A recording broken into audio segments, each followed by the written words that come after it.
The transport ship shuddered as it docked with the massive space station orbiting the distant planet. Captain Lisa Harper grabbed her duffel bag and walked toward the airlock. She had been traveling for 3 weeks to reach this place. The Galactic Council had chosen her to be the new human military liaison at their most important diplomatic station. Lisa stepped through the airlock and felt the artificial gravity pull her boots to the metal floor. The corridor was wide and clean with blue lights running along the walls. She had never seen anything like it. Earth stations were much smaller and darker than this place. A tall alien in a crisp uniform waited for her. He had pale blue skin and 4 arms. His eyes were large and black. Lisa recognized him as a Centauran from the photos in her briefing files. "Captain Harper, I assume," the alien said in perfect English. His voice was cold and flat. "I am Colonel Victor Rains.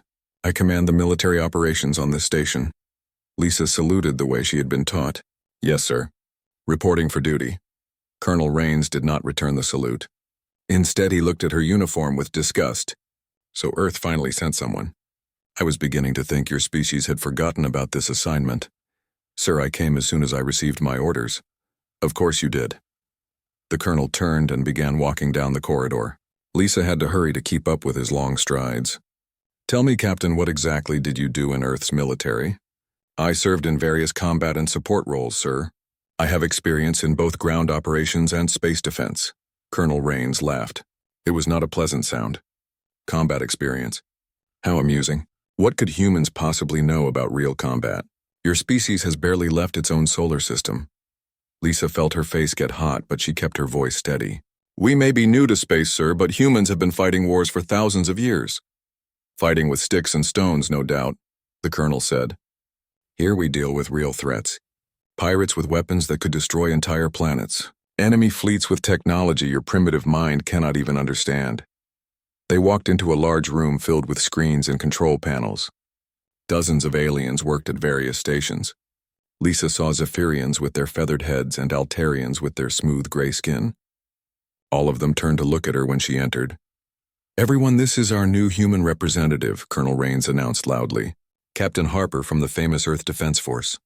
Several aliens made sounds that Lisa guessed were laughter. A young Zephyrian officer approached them. Her feathers were bright green and her eyes were kind. "Welcome to Station Omega, Captain. I am Lieutenant Commander Vera Quinn. I look forward to working with you." "Thank you, Commander Quinn," Lisa replied. "I hope I can contribute to the mission here." Colonel Rains snorted. "Contribute? Yes, well, we shall see about that." He pulled up a holographic display showing the local star system. "This station protects the most important diplomatic meetings in the galaxy. Representatives from 12 species come here to make decisions that affect billions of lives." Lisa studied the display carefully. She could see patrol routes and defense positions marked in different colors. "The security looks very thorough, sir." "It should.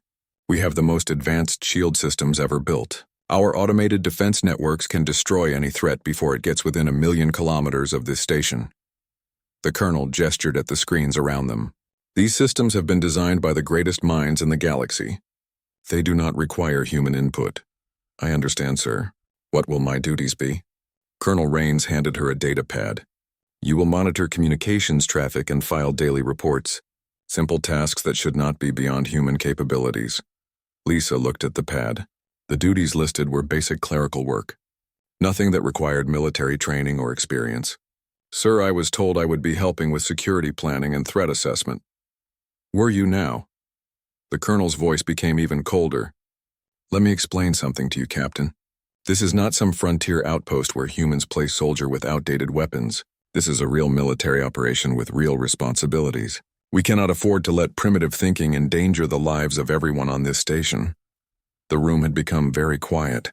All the alien officers were watching the conversation. Lisa felt their eyes on her like physical weight. She knew she had 2 choices. She could argue with the colonel and make things worse, or she could accept the assignment and prove herself through her actions. "I understand, sir. I will do whatever job you assign me." "Good. Commander Quinn will show you to your quarters and explain your duties in detail."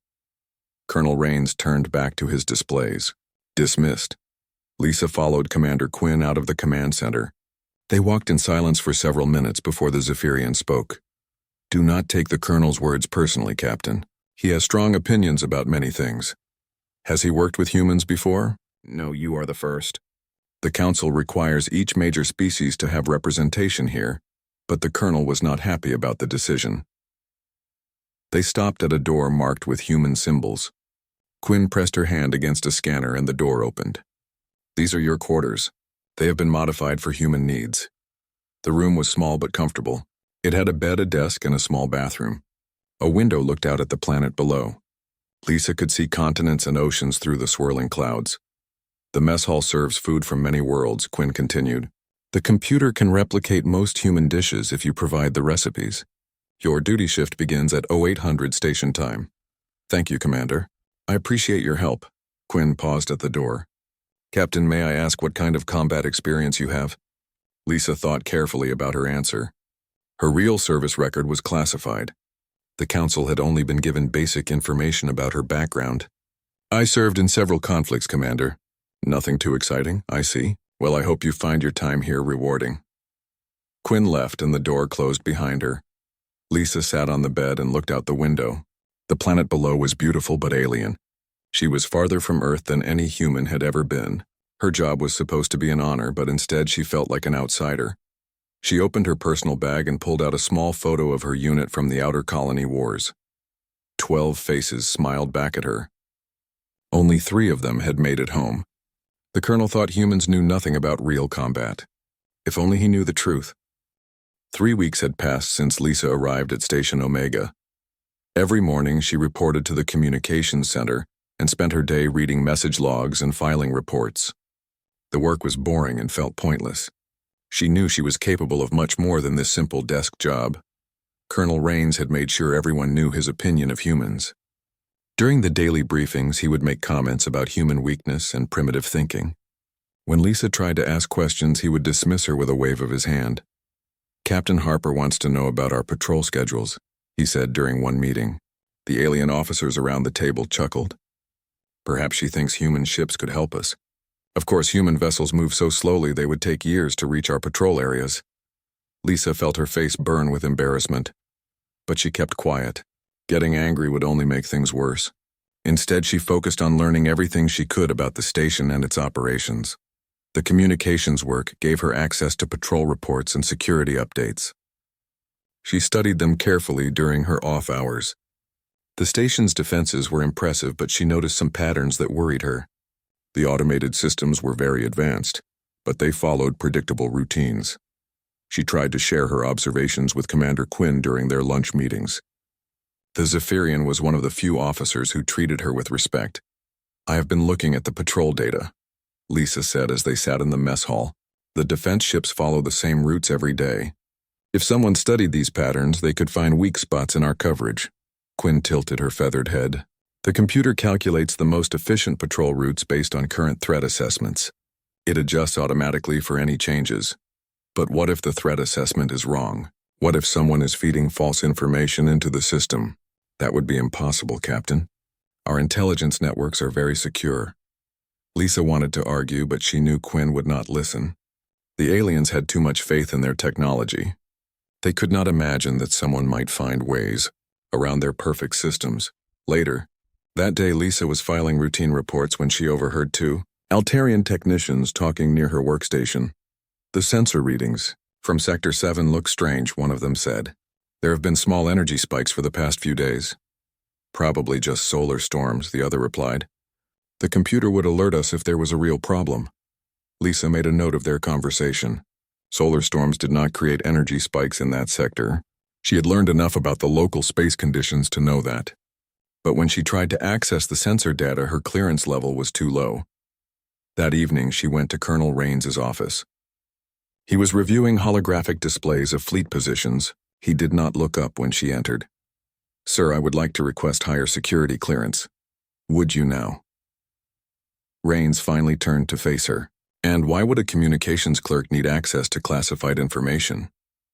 I have been reviewing patrol reports and I noticed some patterns that concern me. I think someone might be studying our defenses.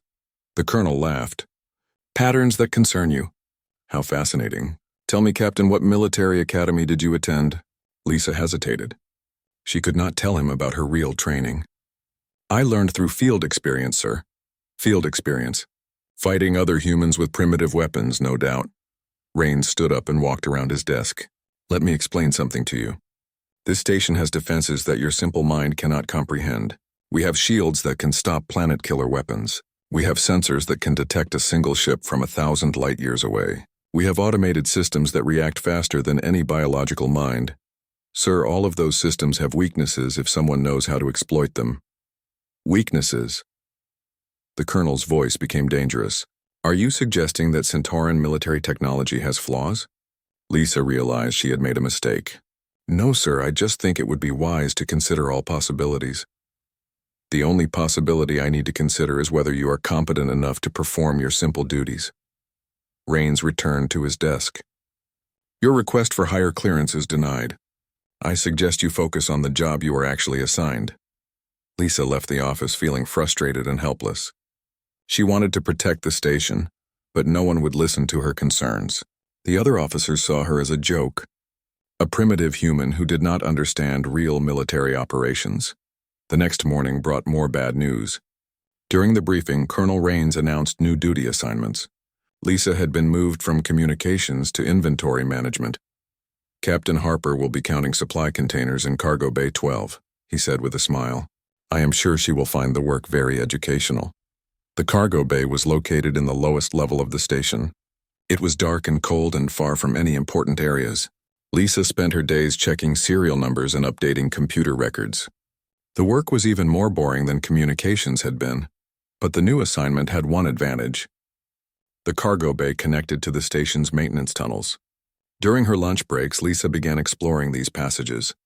She told herself she was just curious about the station's layout, but really she was thinking about security vulnerabilities. The tunnels ran throughout the entire station. They connected to power systems and life support equipment. Someone could move through these passages without being detected by the main security sensors. Lisa made mental maps of the routes as she walked. She also began talking to the maintenance workers. Most of them were from species that ranked low in the galactic hierarchy. They did important jobs, but the officers treated them like they were invisible. A human maintenance worker named Pete Coleman was especially helpful. He had been on the station for 2 years and knew every corridor and access hatch. The fancy officers never come down here, he told Lisa as they shared coffee in a small break room. They think their computers can fix everything automatically. What happens if the computers fail? Pete laughed. Then we all better hope someone like you or me knows how to fix things the old-fashioned way. Lisa learned that the station's automated systems controlled almost everything. Environmental controls, power distribution, even food preparation. If someone could disrupt those systems, the results would be catastrophic. She tried one more time to share her concerns with Commander Quinn. They met in the observation lounge after the evening shift. Commander, I have been studying the station's infrastructure and I think we have serious security gaps. Quinn looked tired. What kind of gaps, Captain? The maintenance tunnels are not properly monitored. Someone could use them to access critical systems without being detected. The tunnels are sealed during alert conditions, and the computer tracks all maintenance personnel. But what if the computer systems are compromised? Quinn sighed. Captain Harper, I appreciate your concerns, but you must trust that our security experts have considered all possibilities. The Colonel has 20 years of experience protecting installations like this. Lisa wanted to explain that experience meant nothing if you refused to adapt to new threats. But she could see that Quinn was not going to listen. Like all the others, she had complete faith in their technology. That night, Lisa lay in her bed staring out at the stars. She had spent her whole adult life protecting people from threats they could not see coming. Now she was watching a disaster approach and no one would let her help prevent it. The emergency briefing was called at 0600 station time. Lisa hurried to the command center, still pulling on her uniform jacket. She had been awakened by urgent messages on the station communication system. All personnel were required to attend immediately. Colonel Rains stood at the center of the room looking more serious than Lisa had ever seen him. The holographic displays showed star charts with red markers scattered across several sectors. Officers from all species were gathered around the main briefing table. We have received intelligence from Council operatives in the outer systems, Rains began.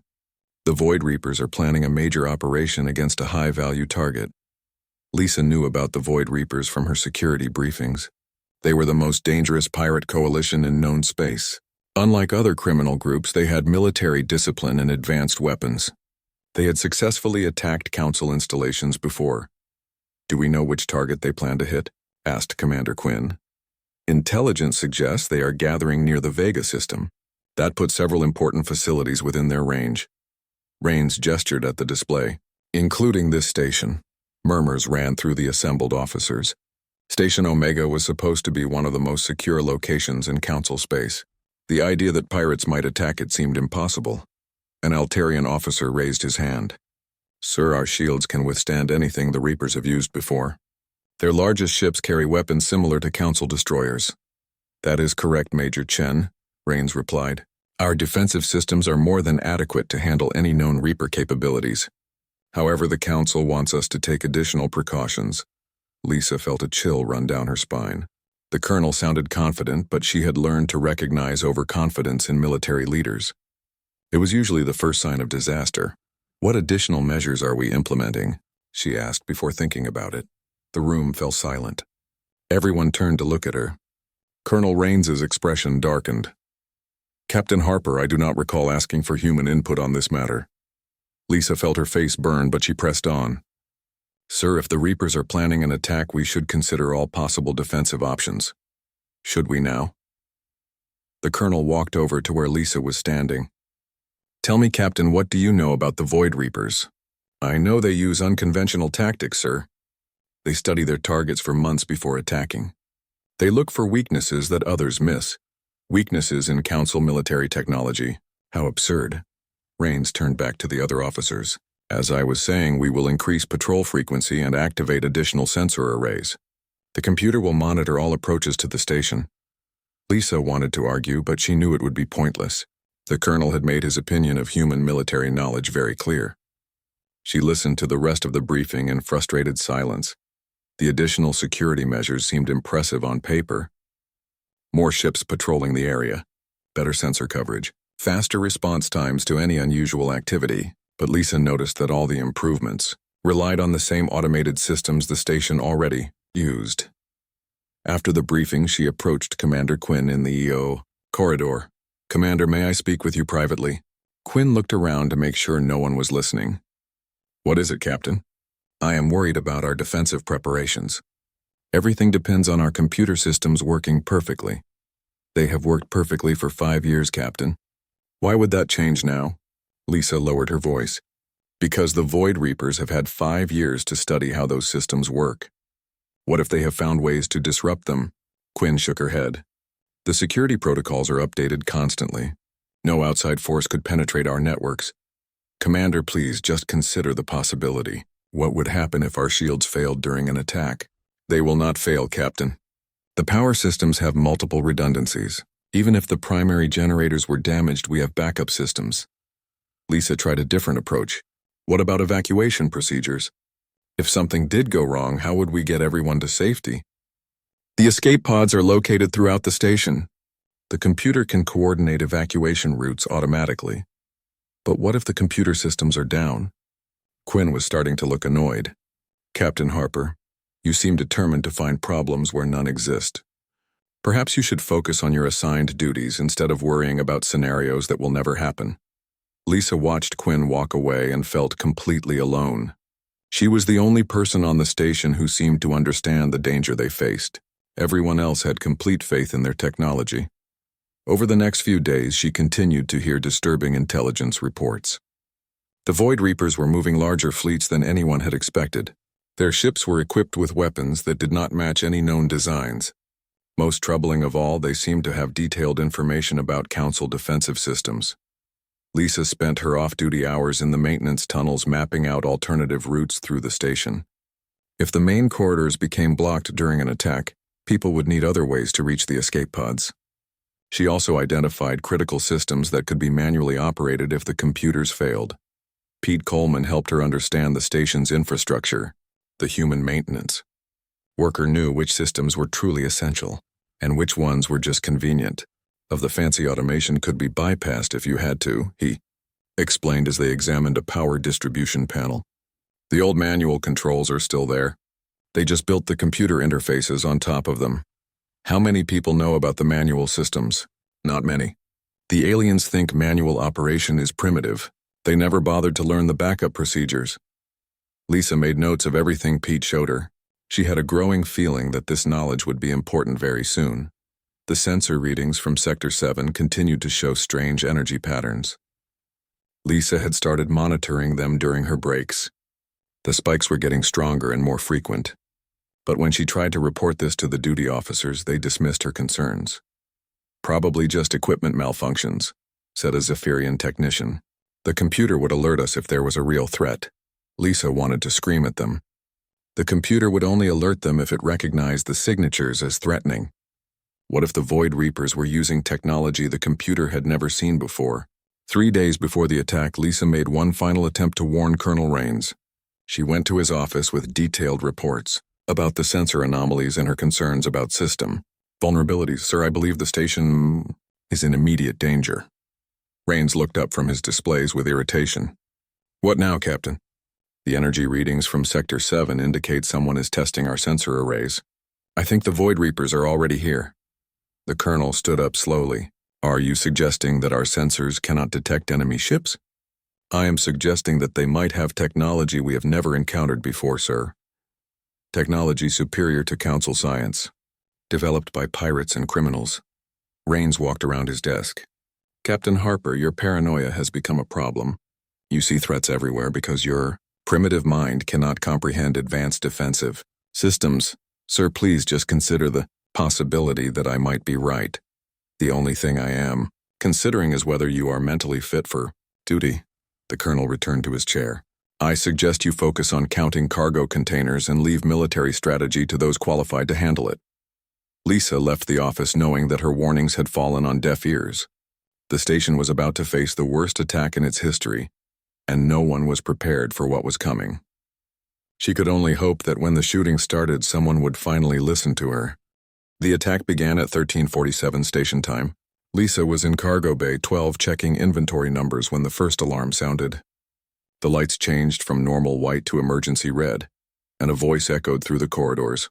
All personnel report to battle stations. This is not a drill.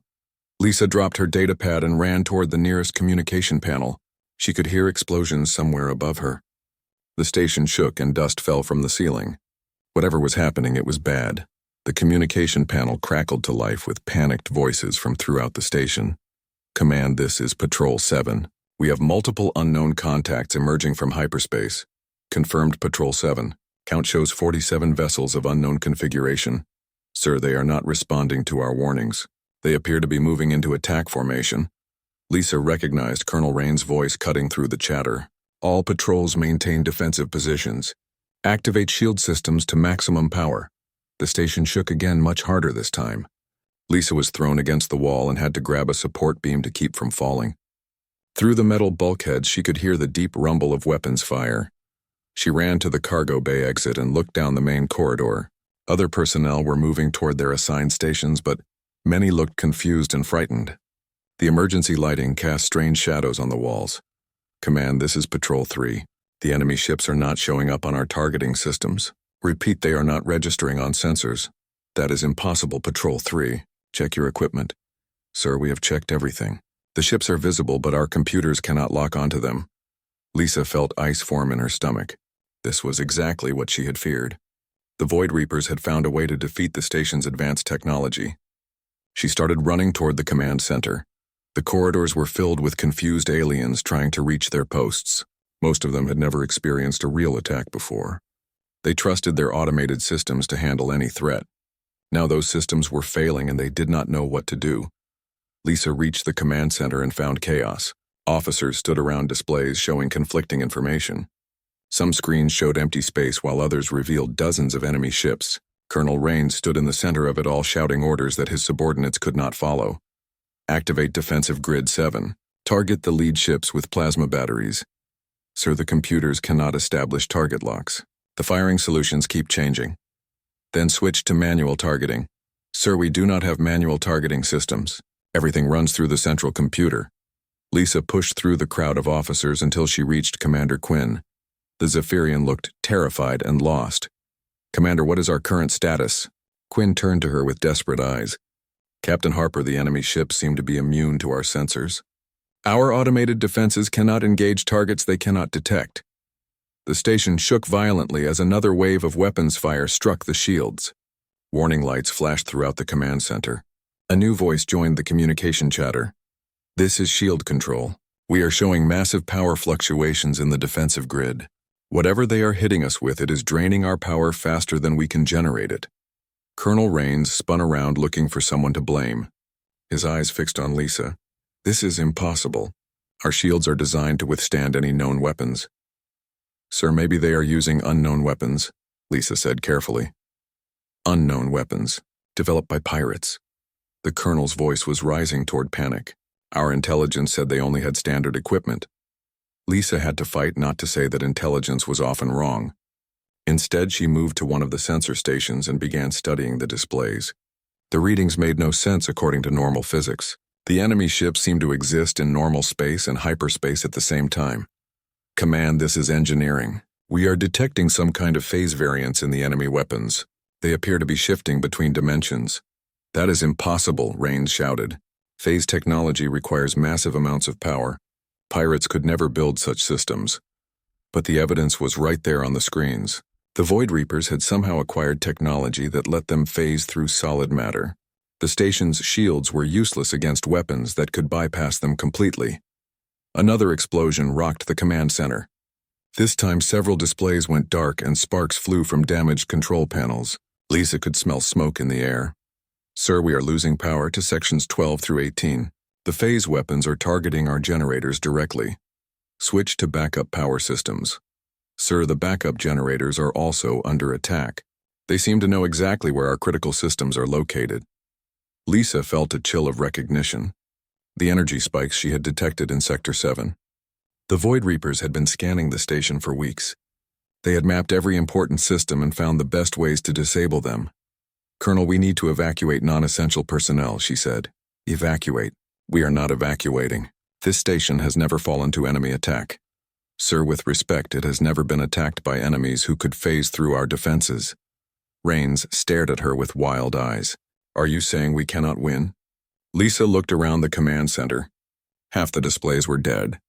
Officers ran from station to station trying to find systems that still worked. Outside, the explosions were getting closer and more frequent. Sir, I'm saying we need to adapt our tactics to deal with an enemy we did not expect. Before the colonel could respond, a new alarm sounded. This one was different from the others. It was the sound Lisa had hoped never to hear. All personnel, this is emergency control. We have multiple hull breaches on levels 7 and 9. Enemy forces are boarding the station. Repeat, we are being boarded. The command center fell silent except for the sound of alarms and distant explosions. The unthinkable had happened. The most secure facility in council space had been penetrated by a pirate fleet. Colonel Rains stood frozen in the center of the room. His perfect defenses had failed completely. His advanced technology was useless against an enemy that fought by different rules. Sir, what are your orders? Commander Quinn asked quietly. Rains did not answer. He seemed unable to process what was happening. The automated systems he trusted completely had let him down. Now he had to make decisions without computer assistance, and he did not know how. Lisa stepped forward. Sir, we need to organize resistance teams. The boarding parties will try to take the command center first. Resistance teams, Rains repeated blankly. Small groups with portable weapons. They can move through the maintenance tunnels and attack the borders from unexpected directions. The computer coordinates all defensive operations. Sir, the computer cannot track enemies it cannot detect. We need to fight them using tactics they will not expect. Another explosion shook the station. Through the viewports, Lisa could see Void Reaper ships moving past the useless shields like they were not even there. Phase technology had made the station's greatest strengths into meaningless decorations. Command, this is Security Team Alpha. We have enemy forces moving through Section 4. They appear to be heading for the main power core. Lisa grabbed a weapon from an emergency locker. Sir, if they reach the power core, we will lose life support throughout the station. Colonel Rains finally seemed to understand the situation. What do you recommend, Captain? It was the first time he had asked for her opinion without mockery. Lisa realized that despite everything, she was about to become exactly what she had been sent here to be. A military advisor in humanity's first real test among the stars. Lisa grabbed the emergency communication system and switched it to manual mode. The automatic systems were failing, but the old backup network still functioned. Her voice echoed through the corridors of the station. All human personnel report to maintenance level 3 immediately. This is Captain Harper. Emergency protocols are now in effect. Colonel Rains stared at her in shock. Captain, what are you doing? Sir, someone needs to coordinate our defense and the computer systems are not working. Lisa was already moving toward the exit. I know this station better than anyone thinks. She ran through corridors filled with smoke and debris. Emergency lighting cast everything in red shadows. Other personnel pressed against the walls as she passed. Most of them looked lost without their automated guidance systems. Lisa reached maintenance level 3 and found 12 humans waiting for her. They included Pete Coleman and several other workers she had met during her explorations. There were also 3 human security officers who had been assigned to the diplomatic section. Listen carefully, she told them. The Void Reapers are using phase technology to bypass our defenses. The computer cannot track them, so we have to fight them the old way. Pete stepped forward. Captain, what do you need us to do? Lisa pulled out her hand-drawn maps of the maintenance tunnels. The boarding parties will expect resistance in the main corridors. They will not expect attacks from the service areas. She divided them into teams of 3 people each. 2 teams would move toward the power core to protect the main generators. 2 more would head for the communications array to keep contact with the outside galaxy. The rest would stay mobile and hit targets of opportunity. Remember, these tunnels connect to every major system on the station. You can move anywhere without using the main passages. The enemy will not know where you are until you choose to engage them.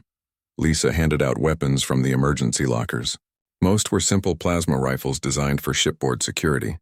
Not advanced by galactic standards, but effective at close range.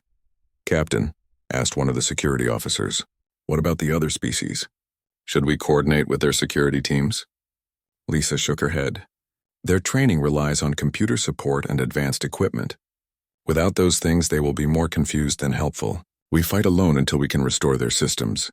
She led the first team through a narrow tunnel that ran parallel to Corridor 7. Through the metal walls, she could hear weapon fire and alien voices shouting in languages she did not recognize. The Void Reapers were moving fast and meeting little resistance. They reached an access hatch near the main power core. Lisa opened it carefully and looked into the corridor beyond. 6 figures in dark armor were setting up some kind of device next to the reactor control room. She recognized the equipment as a phase bomb designed to destroy matter at the molecular level. Lisa signaled to her team, and they moved into position. The Void Reapers had their backs to the access hatch. They were focused on their bomb and not watching for threats from unexpected directions. Now, Lisa whispered. 3 plasma bolts fired simultaneously. The Reapers spun around in surprise, but it was too late. 2 of them fell immediately. The others tried to return fire, but they were caught in the open with no cover. Lisa and her team disappeared back into the maintenance tunnels before reinforcements could arrive. The phase bomb had been destroyed and the power core was safe for now. Team 3, this is team leader. Lisa spoke into her portable communicator. Power core is secure. What is your status? We have eliminated a boarding party near communications array. The enemy seems surprised by our tactics. Team 4 here. We hit a group trying to access the computer core. They were not expecting resistance from the service tunnels. Lisa felt a surge of hope. Her unconventional approach was working.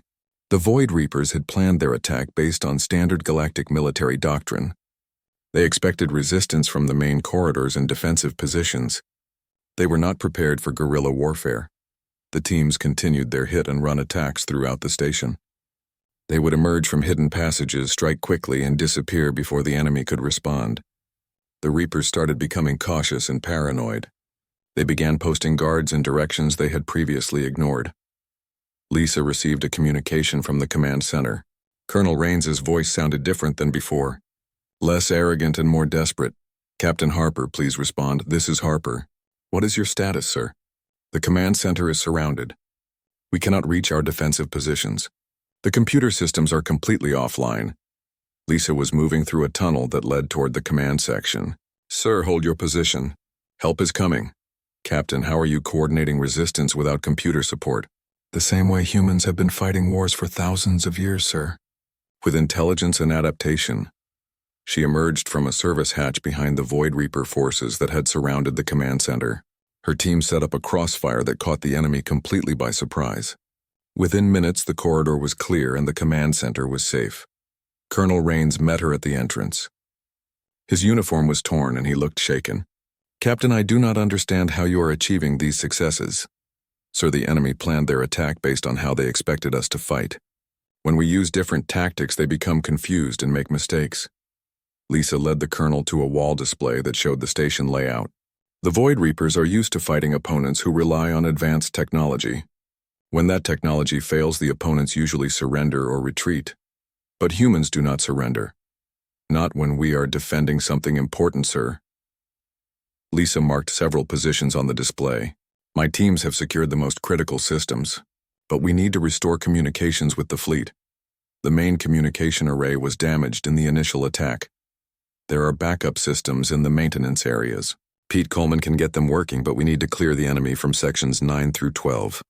Colonel Rains studied the tactical situation. For the first time since the attack began, he looked like he was thinking clearly. Captain Harper, I believe I owe you an apology. Sir, we can discuss that after we save the station. No, I think it needs to be said now.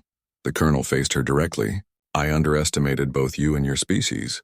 Human military capabilities are clearly more advanced than I realized. Lisa felt a moment of satisfaction, but there was no time to enjoy it. Sir, can you get the other species organized? If we can restore their computer systems, they might be able to help. I will try, Captain. What do you need from them? Distraction, mostly. If they can draw enemy attention in the main corridors, my teams can continue hitting targets in the service areas. Rains nodded and began issuing orders to the alien officers in the command center. Many of them looked skeptical about following human tactical advice. But their own methods had failed completely, so they had little choice. Lisa returned to the maintenance tunnels to coordinate the next phase of their counterattack. The Void Reapers were still dangerous, but they were no longer in control of the situation. Human adaptability was proving more valuable than advanced technology. Through her communicator, she heard Pete Coleman's voice. Captain, this is Team 6. I have restored partial communications. We can reach the fleet. Outstanding, Pete. Send a message requesting immediate assistance. Already done, Captain. Help is on the way. Lisa allowed herself a small smile. The Void Reapers had made the same mistake that many enemies had made throughout human history. They had assumed that superior technology guaranteed victory. Now they were learning that humans had other advantages that could not be measured by computer analysis. The counterattack had been going on for 2 hours when Colonel Rains cornered Lisa in the command center. His expression was a mixture of confusion and growing respect. Around them, alien officers worked frantically to restore their damaged systems. Captain Harper, I need to understand something, he said quietly. Where exactly did you learn these tactics? Lisa was studying a tactical display showing the current positions of her teams. I learned from experience, sir. What kind of experience? Fighting other humans in training exercises. Something like that. Lisa marked new target areas for her teams to hit. She was not ready to reveal her true background. Not yet. Colonel Rains grabbed her arm gently but firmly. Captain, these are not basic military tactics. You are coordinating a complex guerrilla campaign without any computer assistance. You know this station like you built it yourself. No one learns these skills from simple training. Before Lisa could answer, a new crisis developed. Pete Coleman's voice crackled over the communication system. Captain, this is Team 6. We have a problem. The Reapers have brought in some kind of specialist. He is moving through our tunnel system like he knows where everything is. Lisa felt ice in her stomach. Pete, can you see him? Negative, Captain, but he has eliminated 2 of our ambush positions without taking casualties. This guy knows what he is doing. Colonel Rains was listening to every word. Captain, who could move through those tunnels better than your people? Lisa realized the enemy had brought their own expert, someone who understood unconventional warfare and could counter her tactics. She grabbed her weapon and headed for the exit. Sir, I need to handle this personally. Not alone, you do not. Rains picked up a plasma rifle from the emergency locker. I am coming with you. Sir, with respect, you are not trained for this kind of combat. Neither were any of the other species on this station, Captain. But we are learning fast. They moved through the maintenance tunnels toward the last known position of the enemy specialist.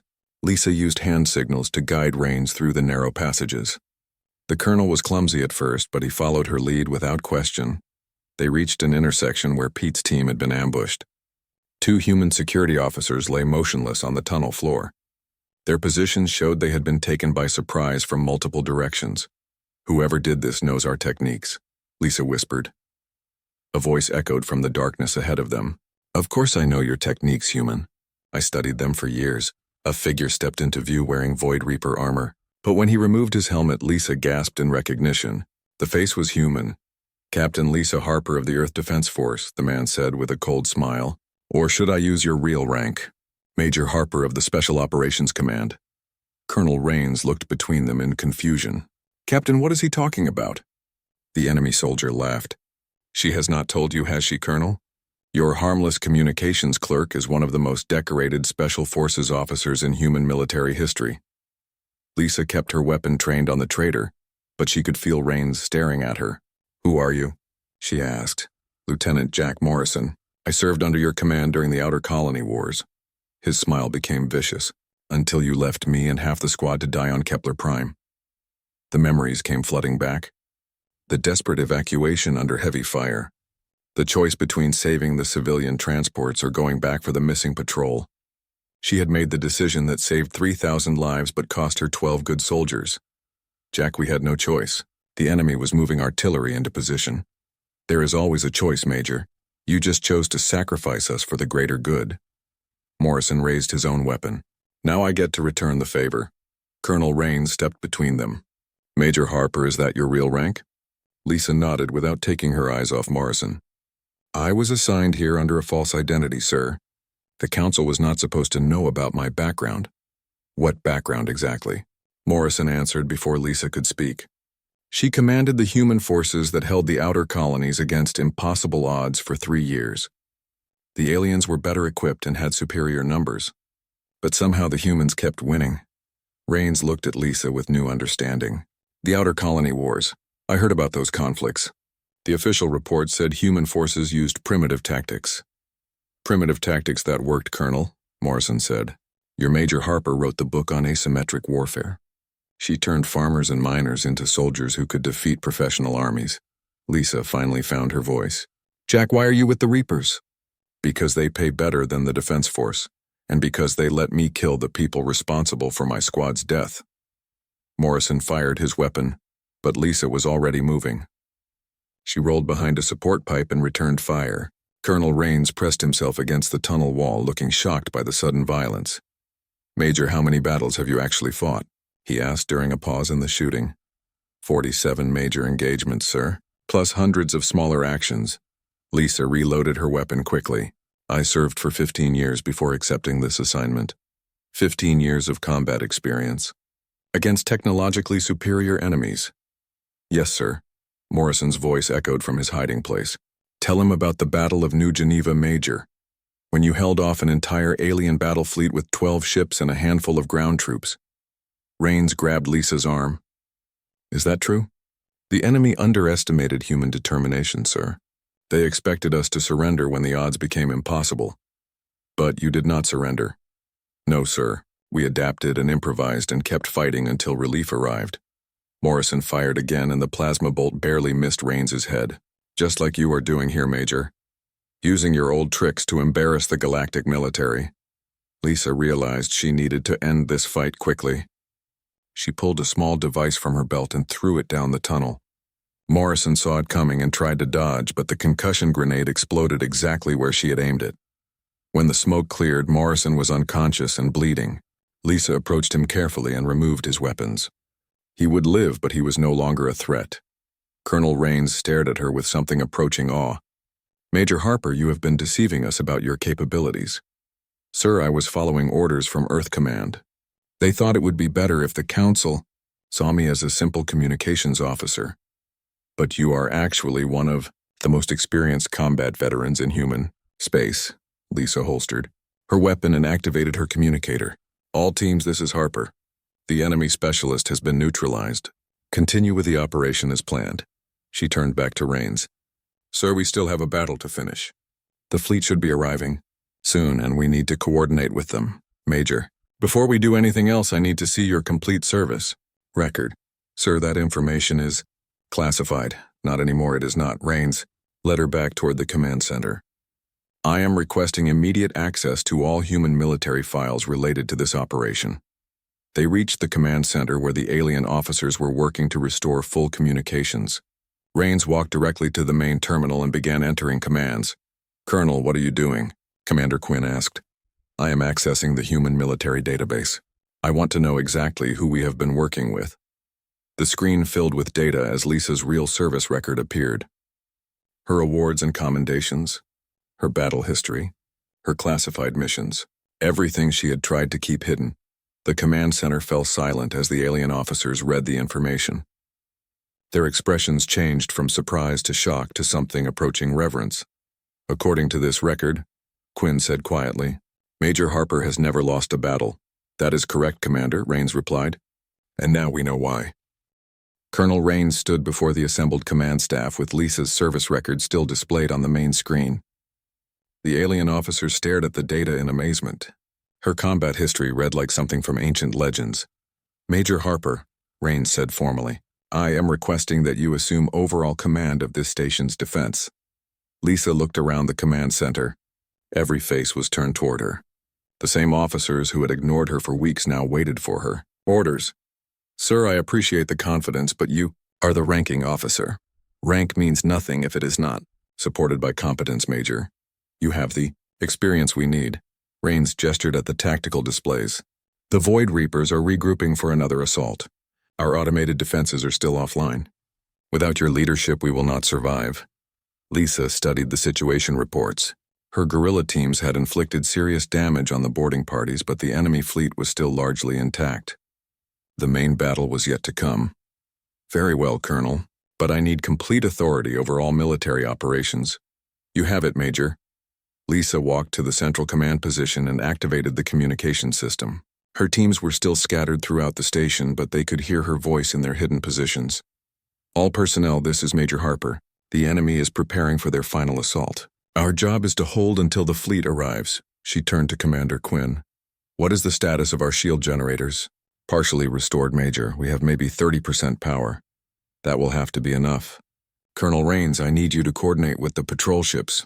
Have them fall back to defensive positions around the station. Major, our patrol craft are heavily outgunned. They do not need to win, Commander. They just need to buy us time. Lisa began issuing rapid orders to restore the station's defensive capabilities. The alien officer scrambled to carry out her commands. Many of the systems had manual backup controls that had been ignored for years. Pete Coleman's voice came over the internal communications. Major, this is Maintenance Team 6. We have restored partial power to the shield grid. Outstanding, Pete. Can you give me targeting control for the plasma batteries? Working on it, Major. The manual systems are pretty complicated. Lisa smiled grimly. Complicated for people who had never used them. But she had grown up with manual controls during the colony wars. Sometimes the old ways were better than the new ones.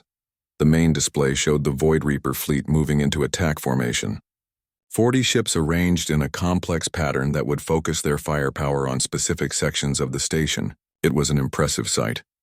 Major, they are using standard galactic assault doctrine, observed Commander Quinn. I see that, Commander. Colonel Rains, what do you know about standard doctrine? It assumes the defender will respond with standard defensive measures. Coordinated fire from fixed positions, fighter screens to protect the larger installations. And what happens when the defender does not follow standard doctrine? Rains thought for a moment. The attacking formation becomes vulnerable to unconventional responses. Exactly. Lisa marked several positions on the tactical display. The enemy expects us to concentrate our defenses around the most valuable targets. Instead, we are going to appear to abandon those targets. She explained her plan to the command staff. It was risky and required perfect timing, but it offered their best chance of survival. The Void Reaper assault began exactly as Lisa had predicted. The enemy ships moved in coordinated waves toward what appeared to be the station's weakest points. Their formation was textbook perfect. Major, they are targeting sections 4 and 7, reported Quinn. Let them come, Commander. All stations hold fire until my command. Lisa watched the tactical display as the enemy ships approached. The Reapers had superior firepower and numbers. In a straight fight, they would win easily. But this was not going to be a straight fight. Now, Lisa commanded. The station's plasma batteries opened fire from unexpected angles. Instead of defending the obvious targets, they struck at the weak points in the enemy formation. Several Void Reaper ships were caught completely by surprise. At the same time, Lisa's guerrilla teams emerged from hidden positions throughout the station. They activated backup systems that the enemy had not known existed. Suddenly, the disabled station was fighting back with weapons that did not appear on any schematic. "Major, this is incredible," Rains said as he watched the tactical display. "How did you know where their formation would be vulnerable?" "Experience, Colonel. I have seen this attack pattern before." The Void Reapers tried to adapt to the unexpected resistance, but Lisa was already moving to her next phase. The patrol ships that had appeared to retreat suddenly returned from multiple directions. They struck at the enemy rear guard while the main fleet was focused on the station. "All teams prepare for final phase," Lisa announced. "Peter, the backup generators online?" "Affirmative, Major. You have full power to all systems." Lisa activated controls that had not been used in years. The station's shields flared to maximum strength, just as the enemy launched their heaviest attack. Plasma bolts that should have destroyed entire sections instead splashed harmlessly against the defensive barriers. "Impossible," muttered one of the Altarian officers. "The power requirements for those shields should exceed our generation capacity." "Not if you reroute power from non-essential systems," Lisa replied. "Life support, entertainment, food preparation. Everything except weapons and shields." Colonel Rains shook his head in amazement. "Major, you are fighting this battle like the station was a warship." "That is exactly what I'm doing, sir. A very large, heavily armed warship with excellent defensive capabilities." The Void Reaper fleet was starting to break formation. Their carefully planned assault had turned into a chaotic battle against an enemy that refused to follow the rules. Several of their ships were already retreating toward the edge of the system. "Major, we are receiving a transmission from the lead enemy vessel," Quinn reported. "Put it through, Commander." The voice that came over the speakers was harsh and filled with anger. "Human Commander, this is Fleet Admiral Kane of the Void Reapers. I demand to know how you achieved these defensive capabilities." Lisa smiled as she replied. "Admiral, this is Major Lisa Harper of the Earth Defense Force. I achieved these capabilities through 15 years of combat experience." "Impossible. Our intelligence said this station was defended by standard Council forces." "Your intelligence was incomplete, Admiral. You forgot to account for human adaptability." There was a long pause before Kane spoke again. "You cannot win, Major. Even if you defeat this assault, I have reinforcements coming." "Maybe, Admiral. But by the time your reinforcements arrive, the Council fleet will be here. Are you prepared for a battle against 50 ships instead of one station?" Another pause. Then the communication channel went dead.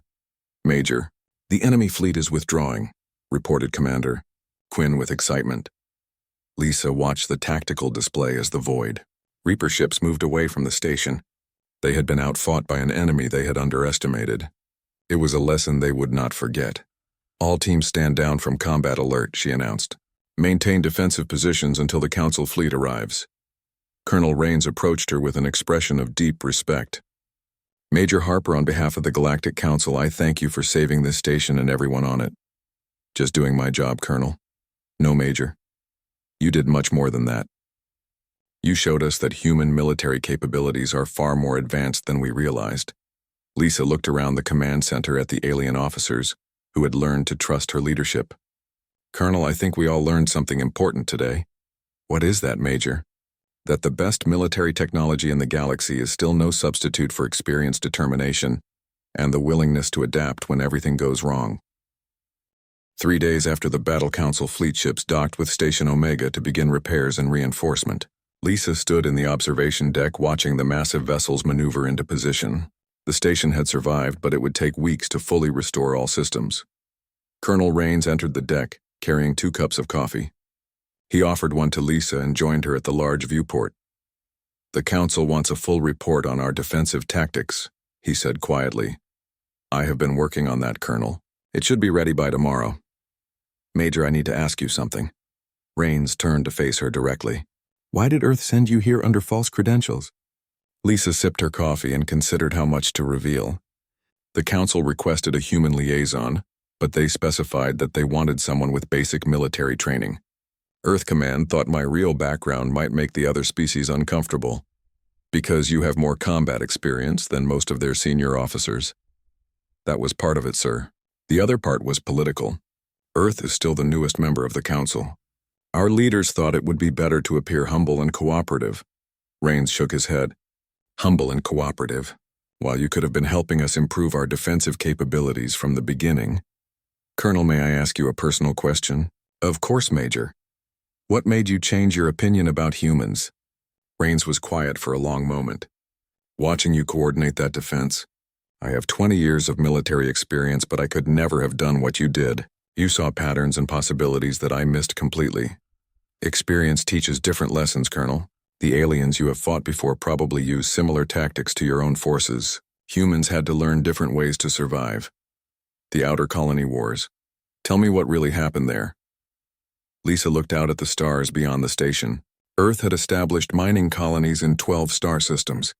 They were attacked by a coalition of species who wanted the mineral rights for themselves. Our colonies were isolated and undermanned.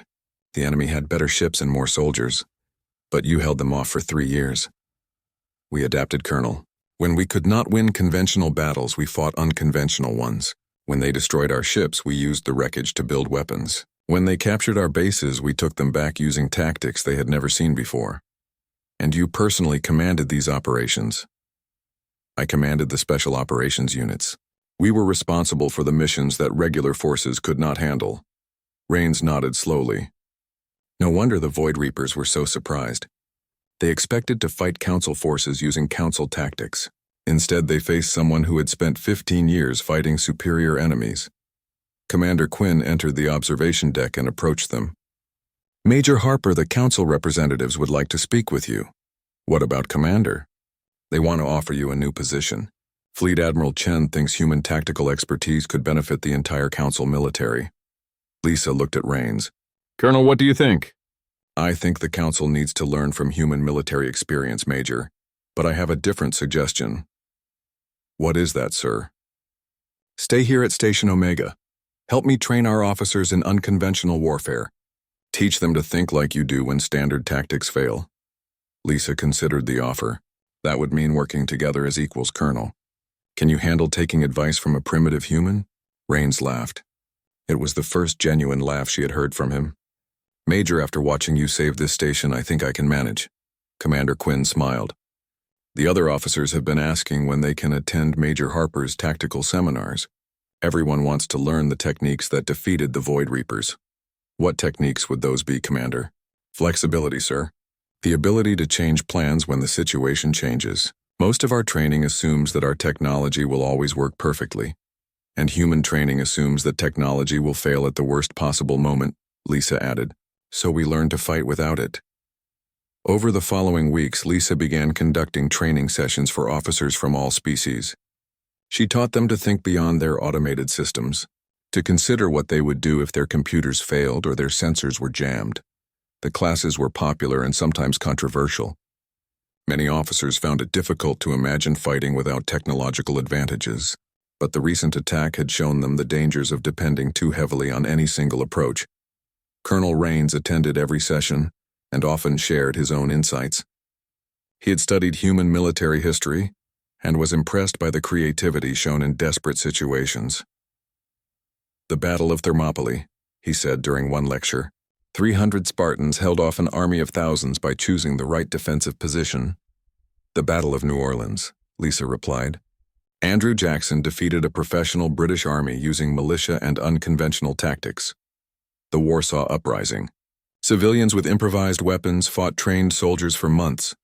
The alien officers listened to these historical examples with growing interest. They began to understand that humans had always found ways to win.